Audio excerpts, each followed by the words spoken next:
Photo, Marvel Studios, ABC. This article discusses major plot points of Avengers: Infinity War and Marvel's Agents of S.H.I.E.L.D. In the third-to-last episode of Season 5 of Marvel's Agents of S.H.I.E.L.D., one character, General Glenn Talbot, makes an unpleasant discovery.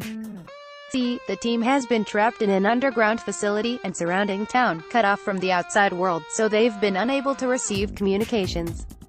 The only team member to briefly venture outside, Daisy "Quake" Johnson, responded to someone asking, "You seen all this weird stuff happening in New York?" with a terse, "I can't watch the news, it makes me crazy." So the events of Infinity War are unknown to them, until Talbot unexpectedly boards an alien vessel far away from Earth, and is informed Thanos is attacking the planet as they speak. So half of existence has yet to be obliterated with a snap of the Mad Titan's fingers, but it's entirely possible the real death here will be the lingering continuity between the film and television sides of the Marvel Cinematic Universe. Last week, IO9's James Whitbrook published a smart piece exploring the slowly fracturing history of Marvel's planned unity of TV and film productions. From the beginning, the concept was to have everything take place in the Marvel Cinematic Universe, with a much-vaunted angle of "it's all connected," uniting these far-flung and disparate characters and stories. But as Whitbrook demonstrates, that plan quickly fell victim to the wildly varied production schedules and timelines of Marvel's various projects on the big and small screens. The first season of Agents of S.H.I.E.L.D. demonstrated the difficulty of a steady overlap between the films and television, and by the time the Netflix shows based on the Defenders cast of characters started rolling out, their only real connection to the movies, beyond the odd Easter egg reference to a big-screen hero, was an occasional reference to the massive New York set battle from the Avengers, the TV show's shorthand equivalent to a 9/11 reference that everyone can use as a universal backdrop to these narratives. Even S.H.I.E.L.D., the flagship of TV-based interconnectivity in the MCU, reduced its involvement to dropping thematic links to subsequent movies as they appeared, e.g., introducing a magic-centric storyline to coincide with the release of Doctor Strange. Marvel's Agents of S.H.I.E.L.D. photo, Mitchosith, ABC. By the time Joss Whedon openly admitted in 2016 that any remaining relationship between the films and TV shows would always be a one-way street from the former to the latter, presaging remarks from Kevin Feige and others, the rift between the two halves of Marvel Studios was obvious. New shows like Runaways and the upcoming Cloak is nothing if not a demonstration that keeping your series at arm's length from the events of the films frees a creative team to tell the stories they want to tell, instead of other ones they begrudgingly acknowledge. So Infinity War might be the chance for the two to decisively separate, and in truth, that's probably a good thing.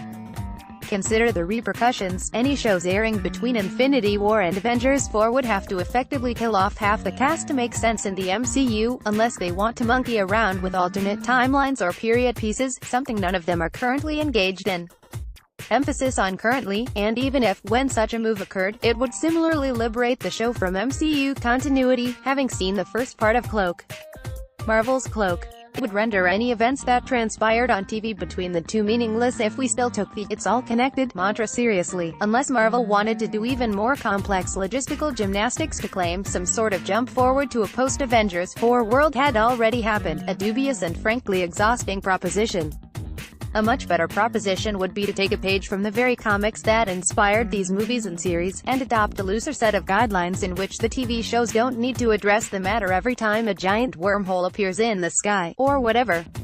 The films are going to continue to interlink in sensible enough ways, and given the vast amounts of time it takes to produce each one, the opportunities to maintain continuity are much simpler.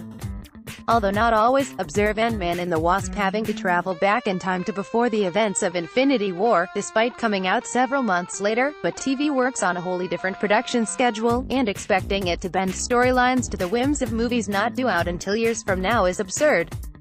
When something truly massive happens that literally changes the MCU, such as the Chitauri invasion from the Avengers awakening the world to the existence of things beyond our planet, it's perfectly reasonable to give the shows a chance to work it into their backstories the following season. Expecting anything more is both foolish and creatively stifling. DC's division of its TV universe and cinematic universe is a solid example to follow. Agents of S.H.I.E.L.D. will be a test balloon for the final transformation of "it's all connected" into "it's sometimes connected if the TV show wants it to be."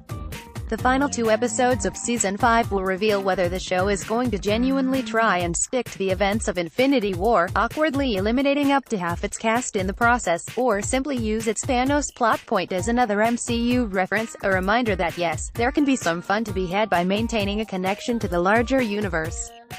Who doesn't like a good joke about Thor now and then? But the show has gotten better the farther it's strayed from fidelity to its big-screen counterparts' timeline.